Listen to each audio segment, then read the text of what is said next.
কুমিল্লায় যৌথ বাহিনীর অভিযানে যুবদল নেতার মৃত্যু ঘিরে ক্ষোভে ফুঁসছে বিএনপি। ঘটনার প্রতিবাদে কুমিল্লায় বিক্ষোভ করেছে স্থানীয় নেতাকর্মী ও সাধারণ মানুষ। শেখ হাসিনার আমলের মতো অন্তর্বর্তী সরকারের আমলে বিচার বহির্ভূত হত্যাকাণ্ড জনমনে শঙ্কা তৈরি করবে বলে মন্তব্য করেছেন বিএনপির সিনিয়র যুগ্ম মহাসচিব রুহুল কবির রিজভী আহমেদ। যৌথ বাহিনীর অভিযানে আটকের পর যুবদল নেতা তৌহিদের মৃত্যু ঘিরে ক্ষোভে উত্তাল কুমিল্লা। বিচারের দাবিতে শনিবার কুমিল্লা শহরে যুবদল নেতার লাশ নিয়ে বিক্ষোভ করেছে হাজারো জনতা। যারা এই ঘটনার সাথে দায়ী তাদের সুষ্ঠু তদন্তের মাধ্যমে বিচারের দাবি জানাচ্ছি। স্বজনদের অভিযোগ, বৃহস্পতিবার দিবাগত রাতে তাকে ধরে নিয়ে যায় যৌথ বাহিনী।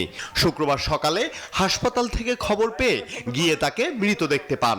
সিভিল ড্রেস দুইজন এই লোক আসলো মুখোশ বাঁধা সেনাবাহিনীর গাড়ির মাঝে নিয়ে এই ফাঁড়ির কাছে এদিকে আমার চোখ বাঁধা আছে, আমি কইতারতাম অনুমান ঘুম থেকে কান্দার মাঝে নিয়ে নির্যাতন করছে, অনেক মারধর করছে। তার মৃত্যু ঘিরে বেড়েছে স্থানীয়দের ক্ষোভ।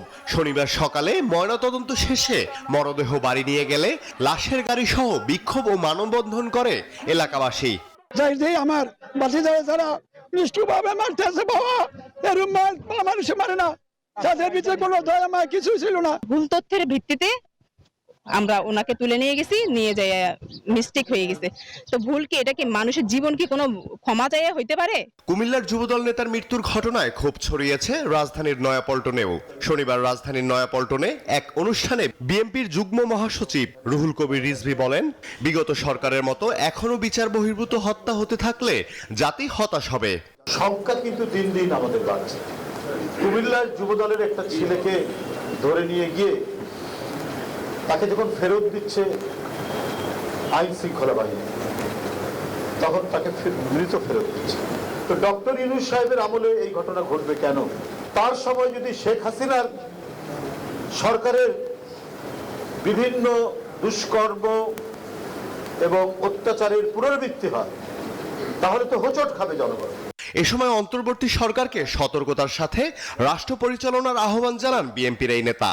ভয়ঙ্কর লুণ্ঠনের অত একটি সরকারের পতনের পর সেই সরকারকে এবং সেই সরকার কেন পতন হলো, এই আফসোস, এই অনুশোচনায়, এমন এক মনোবেদনায় ভুগছে।